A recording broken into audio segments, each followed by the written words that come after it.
Okay, ఇంకేమైనా ఉన్నాయా conditions? అన్ని దీనిలో ఉన్నాయి, చదువుకో. నీ అమ్మ ఎన్నున్నాయంటే ఈ కండిషన్స్ అన్ని చదివేలోపు నా జీవితం అయిపోయేలా ఉంది. సర్లే, ఇవన్నీ తీరిగ్గా తర్వాత చదువుకుందాం. నిన్న ఒకటి అడగొచ్చా? ఏంటది? అన్నిటి గురించి చెప్పారు కానీ దాని గురించి ఏం చెప్పలేదంటే అడ్డు అదుపు లేకుండా ఎంజాయ్ చేయొచ్చనే కదా. దేని గురించి? అదే పెళ్ళయ్యాక ఫస్ట్ నైట్, హనీమూను, ఆ తర్వాత జరిగే కార్యక్రమాల గురించి.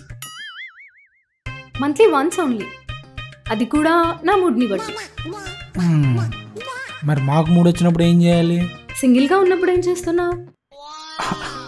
అంటే అది కొందరు సంఘ సంస్కర్తల సేవలో అలా Exactly. ఇప్పుడు కూడా అదే ఫాలో అవ్వు. ఆ మాత్రానికి పెళ్లి చేసుకోవడం ఎందుకు? ఒంటరిగా ఉట్టు కొట్టుకుంటే అయిపోద్ది. ఏం లేదులే, ఇటు ఇవ్వండి, సంతకం పెట్టేస్తాను.